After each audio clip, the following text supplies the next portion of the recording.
मनोबुद्धि अहंकार चित्तानि नाहं न च श्रोत्र जिह्वे न च घ्राण नेत्रे न च व्योम भूमिर न तेजो न वायुः चिदानंद रूपः शिवोहम शिवोहम।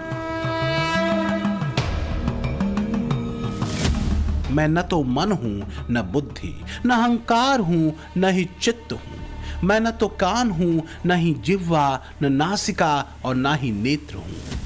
मैं न तो आकाश हूं न धरती न अग्नि न ही वायु। मैं तो शुद्ध चेतना हूं, अनादि अनंत शिव हूं।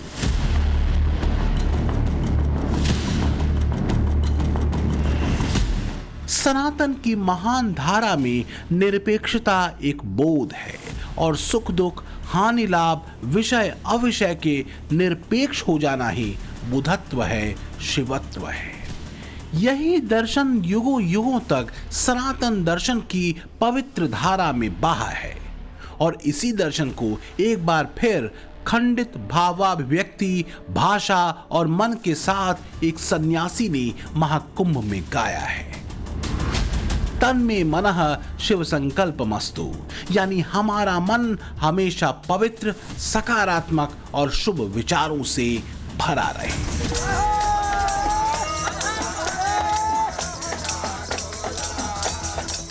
महाकुंभ की धरती पर इस युवा भगवाधारी ने साधुओं के रंग रूप के साथ एक अलग ही मंच सजा रखा है। वैसे तो ये रंग रूप आम साधु वाला है, पर बातें भारतीय दर्शन के गूढ़ और गंभीर अध्यायों से जुड़ती हैं। सोशल मीडिया पर दौड़ती रील्स और तमाम वीडियो क्लिप्स के जरिए खूब चर्चा में हैं ये IITian बाबा। तो शिव बन के रहो, मैं शिव बन के रह रहा हूं, तो यही चीज तो घुमा रही है तुमको, इच्छा है घुमा रही हो एक जगह से दूसरी जगह। एक जगह क्यों नहीं बैठ पा रहे हो तुम? सिंपल ऐसा कि कोई इच्छा हो, ये चीज़ भी देखनी है, वो चीज़ भी देखनी है, यहाँ ऐसे भी देखना चाहिए, क्या पता ऐसे भी कर लूँ मैं, ये भी मिस ना हो जाए मेरे से एंगल। सब कुछ करने का है, वो घुमाती रहती तो है। इच्छाओं और कामनाओं पर सरल भाष्य दे रहे अभय सिंह उर्फ IITian बाबा क्या वास्तव में स्थिर चित्त हैं? इस सवाल को 1000 बार पूछा गया है जब से अभय सिंह का वीडियो मीडिया में पहली बार आया। लोगों में IIT बाबा को लेकर उत्सुकता इसलिए ज्यादा है क्योंकि IIT को देश के क्रीम टैलेंट्स का केंद्र माना जाता है। ऐसे में एक होनहार युवा का बैरागी बन जाने का ऐलान कर देना और टूटे फूटे वाक्यों में गूढ़ दर्शन को उतारना, लाखों की नौकरी को छोड़कर देश में भटकना, व्यावहारिक लोगों को छोड़िए धर्म के मर्मज्ञों तक को समझ नहीं आ रहा। नहीं, ये सन्यास की रानी ने ज्ञान की राह है, ज्ञान की राह पे चल पड़ा है। ज्ञान के लिए तप करना पड़ता है, तपस्या करनी पड़ती है, तो वो सही है। उसके लिए मतलब किसी भी ज्ञान के लिए करना पड़ता है। तुम किसी वही ऑक्सफोर्ड में बैठ के रिसर्च करोगे तो उसके लिए भी तप करना पड़ता है। एक बिजनेसमैन भी आप भी तप करिए और है ना, अपना काम कर रहे हो तब भी तो कर रहे हो। IITian बाबा का एक अलग ही रहस्य लोक है। सोशल मीडिया से लेकर मुख्यधारा के मीडिया तक में अभय सिंह खूब चर्चा में है। IITian बाबा पर इस विमर्श के 2 सिरे हैं। बैरागी बन चुके अभय सिंह की पर्सनालिटी को लेकर या तो ये कहा जाता है कि वो एक इंटेलिजेंट व्यक्ति हैं या फिर मानसिक बीमार। जो लोग IIT बाबा यानी अभय सिंह को मानसिक रूप से बीमार बताते हैं वो तो यहाँ तक तर्क देते हैं कि ज्यादा पढ़ाई का प्रेशर और पारिवारिक कलह संभाल नहीं पाए, इसलिए दिमागी संतुलन जाता रहा।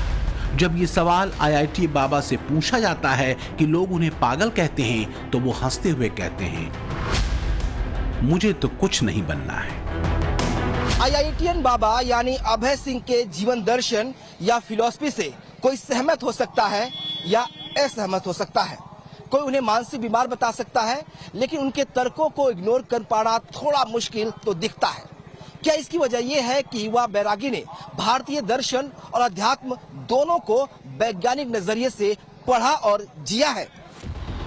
34 साल के इस आईआईटीएन वैरागी ने बीते करीब 1 महीने में इतनी सुर्खियां बटोरी जितनी सनातन के स्थापित महंतों, पीठाधीश्वरों और महामंडलेश्वरों तक को नहीं मिली। बिना किसी चमत्कार और हाहाकार का दावा किए ये आईआईटीएन बैरागी या तो आलोचकों के निशाने पर है या फिर अपने समर्थकों के तर्कों के पैमाने पर है जरूर। चूंकि वो ऐसी बातें कर रहे हैं जो लोगों ने पहले सुनी नहीं कभी, इस तरह की चीजें। लेकिन आप अध्यात्म को थोड़ा सा पढ़ेंगे और अध्यात्म को थोड़ा गहराई से जानने की कोशिश करेंगे तो वो वही बातें कर रहे हैं जो वेदांत में लिखी हुई हैं, वो वही बातें कर रहे हैं जो उपनिषद में लिखी हुई हैं। साधु बनने का ढोंग कर रहे हैं। नहीं, ऐसा मुझे नहीं लगता, क्योंकि आप जब एक पैमाना सेट कर चुके हैं अपने जीवन का, उसके बाद फिर आप उस तरह के जीवन में जा रहे हैं तो आप बहुत सारी चीजें छोड़ के जा रहे हैं। तो मुझे पता नहीं, ऐसा लगता नहीं है। ये कहीं उनकी आंतरिक लड़ाई है, वो अपने लिए ये कर रहे हैं। अपने मतलब ऐसा नहीं लगता कि वो ईश्वर से जुड़ने के लिए ये सब कर रहे हैं। मुझे लगता है कहीं ना कहीं वो अपने लिए ये सब कुछ कर रहे हैं। देखिए, फुटेज मिल रही है उनको, तो फुटेज के हिसाब से अगर आप उनके सामने कैमरा रख देंगे तो इंसान कुछ भी बोलेगा तो फेमस हो जाएगा। सबसे बड़ी बात ये, वो आईआईटी से हैं तो लोग उनको क्लेम करते हैं कि काफी नॉलेजेबल इंटेलेक्चुअल आदमी है। उनसे भी बहुत ज्यादा स्पिरिचुअल लोग और बहुत ज्ञानी लोग और बहुत तपस्वी लोग वहाँ पे बैठे हैं। तो वो खुद को कहीं ना कहीं खुद से ही ग्रस्त हैं, जो बहुत सारी चीज़ों को दिखाना चाह रहे हैं लेकिन सही से दिखा नहीं पा रहे हैं समाज में। वैसे अगर भारतीय चिंतन परंपरा और दर्शन की बात की जाए तो सारे दर्शन बैरागी अभय सिंह जैसों के गूढ़ प्रश्नों, उनके उत्तर की खोजों और वैसे ही चिंतन और तर्कों से पैदा हुए। फिर चाहे वो वेदों पर आधारित षड दर्शन हो या 3 नास्तिक दर्शन। सच ये है कि सोशल मीडिया और मीडिया में मशहूर हुए आईआईटी बाबा की बातें, हाव भाव, मुख मुद्राएं भले अटपटी लगे, लेकिन एक बात तो कोई भी कह सकता है कि अभय सिंह ने आईआईटी में अपनी पढ़ाई करने के साथ ही सनातन दर्शन का अध्ययन भी खूब किया है। वो कभी क्लेम नहीं कर रहे हैं कि मैं कोई बाबा हूँ या आप मेरी बात सुनो या आप मेरी बात मानो, या किसी तरह का कोई ज्ञान नहीं दे रहे हैं। वो जो भी बोल रहे हैं आप समझिए सब कुछ कहीं ना कहीं हमारी स्पिरिचुअल बुक से ही लिया हुआ है। जाओगे कहाँ, घूम कर यहीं आओगे, अंत यहीं है, शुरुआत यहीं से है।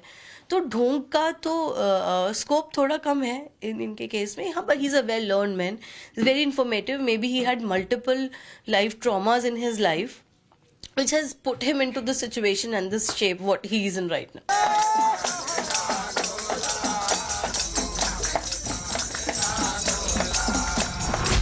तो क्या बचपन के साइकोलॉजिकल ट्रॉमा ने अभय सिंह को बैरागी बना दिया या मानसिक रूप से असंतुलित?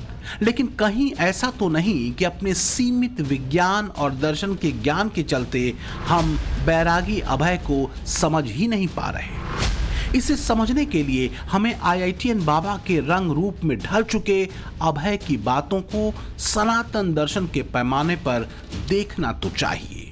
मसलन बैरागी अभय शिवोहम के सूत्र की बात करते हैं। वो कहते हैं, मैं शिव हूं और तुम भी शिव स्वरूप हो। अगर देखें तो ये आदि शंकराचार्य के अद्वैत दर्शन से जुड़ता है।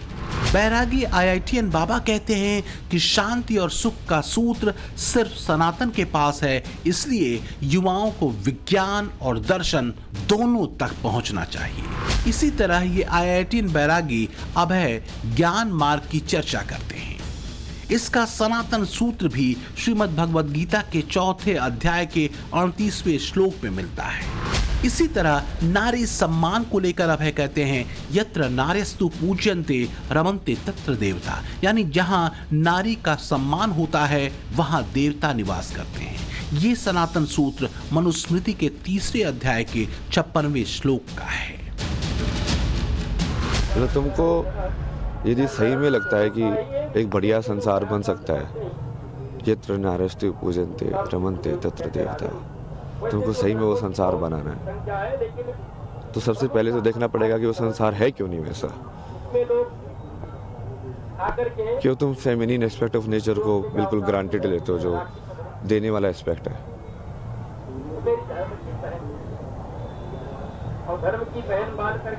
एक्सेप्ट करने का एस्पेक्ट है। लेकिन बात इसी स्वीकार्यता की ही है। इस युवा बैरागी का विज्ञान निष्ठ दर्शन कौतूहल तो जगाता है, लेकिन एक गहरा असंतोष छोड़ता है। सवाल इस बैरागी के रंग ढंग और पहनावे पर भी उठाए जाते हैं। अंगुलियों के लंबे नाखून, चेहरे को रंगना, ये रंग रूप क्या किसी खास वजह से है? ऐसे रूप रंग को देखकर कौन कह सकता है कि ये शख्स देश के सर्वोच्च इंजीनियरिंग संस्थान IIT से पास आउट है।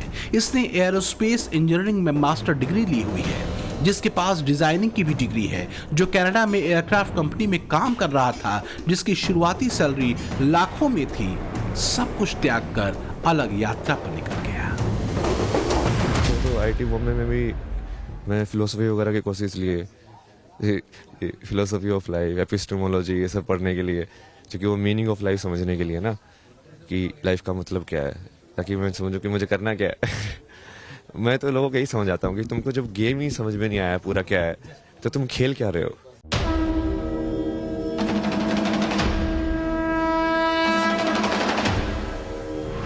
वैसे प्राचीन भारत की ज्ञान परंपरा में ज्ञान सूत्र बैराग से ही मिला है। जितने भी बड़े और गूढ़ दर्शन उतरे, उनमें से ज्यादातर वीतरागी हो जाने के बाद ही मिले। तो फिर अगर ये 34 साल का युवा बैरागी भी यही बात कहता है, तो दिक्कत क्या है? और लाखों की नौकरी कर रहे एक नौजवान के आध्यात्मिक राह पर उतर जाने को पागलपन करार दे रहे कुछ लोग क्या सिर्फ इसलिए ऐसी बातें कर रहे हैं क्योंकि इस युवा वैज्ञानिक की भाषा अनगढ़ है और भाव विचित्र हैं? मैं सोच रहा हूँ कि यार ये सदगुरु बात तो सब सही बोल रहा है, बट ये ऐसे लाइक रंग बिरंगे कपड़े पहन के ऐसे क्यों बैठा हुआ है, सिंपल क्यों नहीं बैठा हुआ? तुम समझ रहे हो? क्योंकि मुझे वो चाहिए कि मैं इंसान की बात तभी सुनूंगा जब वो ऐसा दिखे। तो ये आपके अंदर का जजमेंट है। तो क्या बात वहीं आकर उलझ जाती है कि 34 साल का ये युवा बैरागी क्या जाने धर्म, आध्यात्म और दर्शन? क्या बात आकर वहीं अटक जाती है हमारे ज्ञान के अहंकार पर कि विज्ञान पढ़ने वाला एक लड़का आदि शंकर के अद्वैत को क्या बांचेगा? बड़ा अजीब सा द्वंद पैदा कर दिया है इस बैरागी की सरल हंसी और बेढप पहनावे ने, जो बिंदास कहता है कि वेदों की ओर लौटो, उपनिषदों को पढ़ो, दर्शन की चर्चाएं करो, विज्ञान और आध्यात्म को साधो, स्त्री का सम्मान करो, पौरुष के अहंकार से निकलो, जो कहता है महाकुंभ मतलब ज्ञान कुंभ। कि बेसिकली अभी हमको अपनी जो यूथ है उसको सनातन से इंट्रोड्यूस कराना है। तो 20 से 30 वाला जो यूथ है वो यदि यहाँ पे महाकुंभ में आए तो उसको अपॉर्चुनिटी होनी चाहिए कि वो कुछ ना कुछ सीख के जाए। लेकिन उसे ऐसे ही जगह बनाओ जहाँ पे ये सब ऑर्गेनाइज हो ना, जैसे शास्त्रार्थ हो रहा है इस सब्जेक्ट के ऊपर, इस विचारधारा के अगेंस्ट, अब देखो कौन सी जीतती है, समझ रहे? और ऐसी कोई जगह हो जहाँ पे लोग आपस में इंटरेक्ट कर पाए, कि कोई साइकोलॉजी का एक्सपर्ट लाइक वो न्यूरो साइंटिस्ट से इंटरेक्ट कर रहा है, लाइक लोगों को रियलाइज होना चाहिए हर एक फील्ड के एक्सपर्ट को कि काइंड ऑफ लाइक वो सेम ही है, दूसरे फील्ड का एक्सपर्ट भी उसी चीज़ की बात कर रहा है।